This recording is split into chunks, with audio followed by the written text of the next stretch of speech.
Peppa Pig's house always seemed like a safe place, but today, something changed forever. Strange sounds came from the basement below.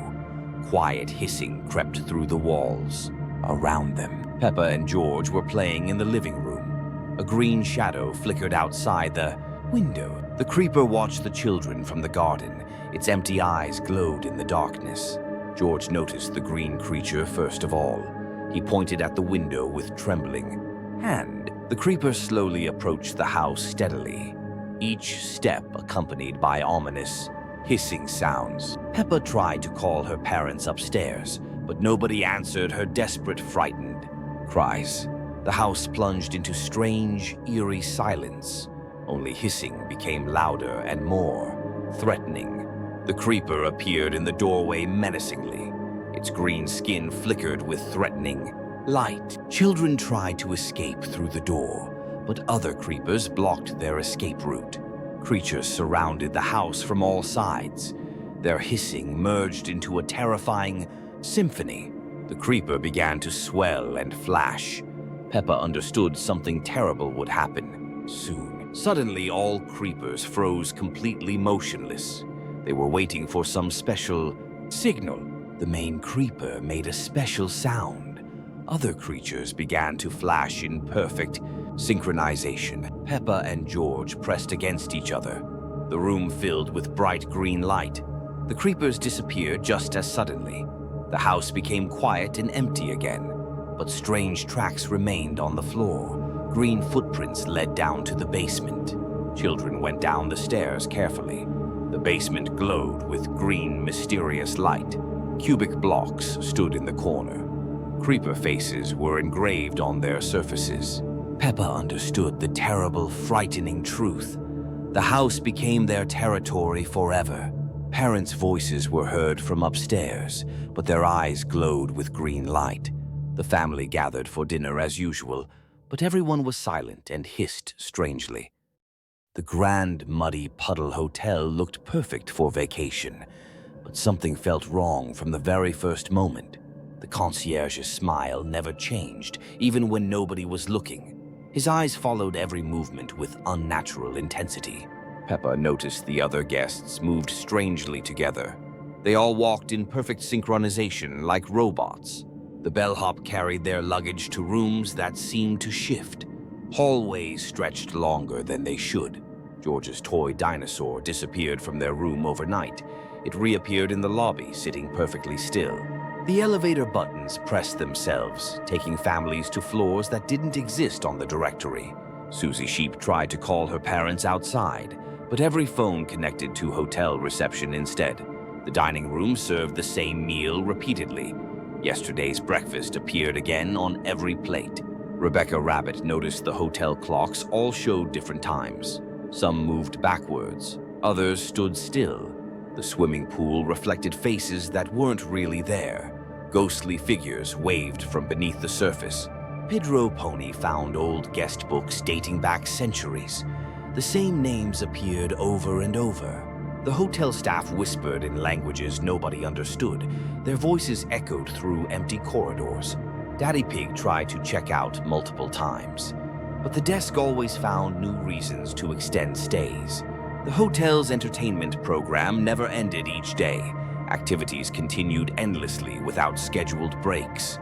Other families began forgetting their real names slowly. They started calling each other by room numbers. The hotel gift shop sold only items from decades past. Everything looked old and covered in dust. Windows showed views of places that couldn't exist. Gardens bloomed with flowers from different seasons. The concierge finally revealed the truth with satisfaction. No guest had ever successfully left this hotel. All the families realized they were trapped forever. The hotel had collected them like precious souvenirs. The building itself seemed to breathe and pulse. Walls moved closer together, making rooms smaller. Years passed, but nobody aged inside the hotel. Time had stopped working normally within these walls. New guests arrived regularly, unaware of the trap. The cycle continued endlessly, generation after generation. The playground was always a place of joy and laughter. Today, an ominous silence reigned. Here, instead, Peppa and Susie were playing their favorite game of hide-and-seek. A strange masked figure was watching them from the shadows. Black mask with geometric patterns, empty hollow eyes staring. The front man stood, motionless like a dark statue. The girls tried to run away, but all exits were blocked. Tall walls appeared from nowhere, trapping them inside. Symbols appeared on walls: triangle, square, circle in bright colors. The front man pointed at the signs with his gloved hand. A voice sounded coldly through the mask's speaker. He announced the rules of a terrifying new game for children. The game, called Red Light, Green Light, began immediately, but the rules became frightening and dangerous for everyone. Peppa froze in absolute terror, understanding the consequences. The front man controlled their every single step and movement. Susie broke the rules and disappeared into thin air. She found herself trapped in a completely white room. The front man appeared before her, his mask glowing eerily. He explained the terrible price of disobedience to frightened children. Other children disappeared one by one from the playground. All rule breakers simply dissolved into the air like ghosts. Peppa remained completely alone with the mysterious front man. Toys and games lay, scattered and forgotten everywhere. The front man offered her the final game: choice of doors. One promised freedom, other eternal captivity and servitude. Peppa chose a door carefully, but both led there. The front man laughed quietly and menacingly under his mask. Room filled with masks and colorful costumes everywhere. The front man showed her a special mask made just for her. Peppa understood the horrible truth at last. Children become guardians. Nobody ever leaves this cursed place alive. The front man removed his mask slowly, showing emptiness inside. He was just a hollow shell created by the game itself. Peppa put on the mask reluctantly. Her personality dissolved completely. She became a new guardian of the children's playground. The next day, new innocent children appeared happily. They didn't know about the terrible danger that awaited them here. Two masked figures watched silently from dark shadows. The game continued endlessly. Rules remained unchanged and eternal. The playground filled with joyful laughter and cheerful voices, but empty eyes followed. The playground was always a place of joy and laughter, but today the ground beneath the swings begins to crack. Peppa swings with her friends on their favorite swings. The earth suddenly collapses beneath them all. Susie Sheep screams in terror as she falls into the dark hole. The depth seems endless and terrifying. Rebecca Rabbit grabs at the edges of the pit desperately. Her fingers slip on the wet, muddy earth. Pedro Pony tries to help his friends climb out, but the hole keeps getting wider and deeper. From the depths rises a dark figure in a black cloak. This is Hades, Lord of the Dead Souls. Hades looks at the children with cold, empty eyes. His presence drains all warmth from the air. Peppa feels her body becoming ice-cold gradually. Her breath turns into white, misty clouds. Hades speaks with a deep, echoing voice about loneliness. He needs companions in his underground kingdom. Susie Sheep tries to run away, but her legs stick. The ground turns into sticky black mud. Rebecca Rabbit calls for her parents to help her, but her voice becomes quieter and weaker. Hades shows the children gates to the underworld. Black stones are covered with ancient, mysterious symbols. Pedro Pony sees shadows of other children behind gates. They wave their hands but cannot speak. Hades begins the ritual of summoning souls to kingdom. Air fills with dark, magical energy. Peppa feels her soul separating from her body. She becomes transparent like a ghost. Friends transform into shadows one by one. Their bodies disappear, only silhouettes remain. Hades leads new subjects through the black gates. The underworld gains 4 new residents. The playground looks completely normal again. The pit and ground disappeared without trace. Parents come searching for children at playground. They find only empty swings swaying in wind. Hades sits on his throne in Underworld. Beside him 4 new children's shadows. Every day, new children come to play. Hades patiently waits for next companions.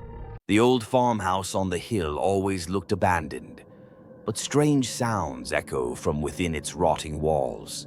Peppa and her family drive past the creepy building. Something moves behind the broken windows, watching them. A figure in a leather mask emerges slowly. His face is made from stitched animal skins. The leather-faced giant carries mysterious tools and bags. He collects things that others have lost forever. George drops his favorite dinosaur toy accidentally outside. The masked figure picks it up immediately. Daddy Pig stops the car to retrieve George's toy. The farmhouse door creaks open by itself. Leatherface appears, holding the green dinosaur toy tightly. His leather mask hides his true identity. He gestures for the family to come closer. His movements are jerky and unnatural somehow. Susie Sheep arrives looking for her lost teddy bear. Leatherface points toward the dark farmhouse interior. The masked figure leads them into his collection room. Hundreds of lost toys cover every surface. Pedro Pony's ball sits on a dusty shelf. Rebecca Rabbit's jump rope hangs from hooks. Leatherface shows them his special leather-making workshop downstairs. Strange tools line the grimy walls. He explains he makes masks from everything. Even the softest materials become his creations. The family realizes all their missing items disappeared. Leatherface has been watching them for months. Mummy Pig tries to leave, but doors slam. The masked figure blocks every possible exit. Leatherface reveals his true plan for visitors. He wants to add them permanently. The workshop contains more than just toys, personal belongings from many missing families. George starts crying as Leatherface approaches with tools. The leather mask grins with stitched mouth. The family huddles together as darkness falls completely. Leatherface begins his terrible work process. Morning comes, but the car remains empty. Only Leatherface knows what happened that night. The farmhouse looks peaceful from the road again, but new leather masks hang drying. Peppa's school always seemed like a safe place, bright and joyful. But no one suspected what dark secrets hide behind its friendly walls and children's voices. Mummy Pig received a call from Miss Gazelle. George is doing poorly and behaving strangely. Mummy Pig goes to school with anxiety. Something is wrong with her little one. The school corridor is unusually quiet. Even the air feels heavy and ominous. Miss Gazelle greets Mummy Pig with a strange smile. Her eyes look empty and cold. The teacher leads Mummy Pig to the classroom. George sits alone, not lifting his head. Mummy Pig tries to hug her son. George pulls away and remains silent as if he doesn't recognize her. Miss Gazelle explains that George has changed. He no longer plays with his dinosaur. Instead of toys, George draws strange dark figures. The drawings frighten even adults. Mummy Pig notices the classroom is too dark. Windows are covered with black curtains. A tall figure in black emerges from the shadows. Darth Vader slowly approaches them. The Dark Lord speaks in a mechanical voice about power. George must join the dark side. Mummy Pig realizes the horrible truth. The school is captured by evil force controlling children. Darth Vader explains his plan. Children will become his students of the dark side. Mummy Pig grabs George's hand. They must immediately leave this cursed place. Darth Vader blocks their path with a lightsaber. Red light illuminates frightened faces. Mummy Pig screams that love is stronger than evil. George begins to remember his family. Mother's love breaks the spell. George recognizes his mum again and cries. They escape from school while Darth Vader remains. His evil laughter echoes through corridors. At home, the family learns an important lesson. Evil can hide in most unexpected places. The dark force still waits in school. Darth Vader prepares new plans to capture children's. The forest always seemed like a perfect place for berry picking to the pig family. But ancient trees hold secrets that are better left undisturbed. The family went to the forest to collect sweet berries. Everyone was in great spirits, anticipating delicious jam making. Suddenly, Daddy Pig noticed strange black tracks. They led deep into the thicket and looked very unusual. Daddy decided the family should stay in the forest overnight. He said it was too late to return home safely. The family set up camp near a large tree. But as darkness fell, the atmosphere became ominous. Strange sounds and rustling came from the darkness. Something big and black was moving between the trees. Venom emerged from the shadows, his white eyes glowing. He looked like black liquid with teeth and tentacles. Venom surrounded the family with his dark matter tentacles. He spoke about the forest belonging to him alone. The family realized they were trapped by Venom. He fed on fear and negative emotions of people. Venom showed the family visions of their worst nightmares. Each saw what they feared most in life. Peppa saw herself losing all her friends forever. George saw his beloved dinosaur disappearing into nothingness. Mummy and Daddy Pig saw their children suffering. This was the most terrifying vision for parents. But the family realized their love was stronger than fear. They hugged and supported each other tightly. Venom weakened when the family united against fear. Love and unity proved to be his weakness. The family understood the importance of mutual support in difficult moments. Venom retreated but didn't disappear completely. In the morning, the family left the forest forever changed. They became more attentive to each other. Venom remained in the forest, waiting for new victims. He knew fear would always find its way to people. Sometimes white eyes can be seen in the dark forest. Venom continues hunting lonely travelers. In the final scene, a new family enters the forest. They don't know about the danger awaiting them. Venom watches from the shadows, preparing for a new hunt. The cycle of fear is ready to repeat again. The full moon illuminates Peppa Pig's house with cold silver light. But tonight, the moon brought an ancient curse with it. Strange sounds come from the forest behind the house. Wild howling echoes through the quiet village. Peppa cannot fall asleep. Something scratches at the window. Shadows on the walls take frightening animal shapes. George cries in his little bed, pointing at the window. A large furry shadow flickers behind the glass. Mummy Pig comes to comfort the children, but freezes. In the yard, she sees huge paw prints. Daddy Pig checks all doors and windows of the house, but locks won't help against what's already inside. Susie Sheep comes in the morning with bad news. Her wool is disheveled, eyes full of fear. Danny Dog and Pedro Pony tell about a strange beast. They saw its silhouette in the moonlight. Madame Gazelle knows old legends about the curse. She warns children not to go out at night. Granny Pig finds strange prints in the garden. They lead straight to the family's house. Grandpa Pig remembers his grandfather's stories about one who transforms under the full moon. At night, the family hears scratching on the roof. Something big and heavy walks above. Strange sounds come from the attic, growling and scraping. No one dares to go upstairs. Peppa sees glowing yellow eyes in the window. They stare directly at her from the darkness. The werewolf appears in the house, but doesn't attack. It searches for something very important. The creature speaks in a human voice about ancient debt. The family must return what ancestors took. Mummy Pig understands this is their family's curse. The werewolf will come every full moon. The family finds an old amulet in the house basement. This is what the mysterious guest sought. The werewolf takes the amulet and vanishes into the night, but its yellow eyes remain in memory forever. In the morning, all traces disappear, but the family knows truth. At the next full moon, it will return again. Peppa looks at the moon and sees a silhouette. The werewolf watches the house from a distant hill.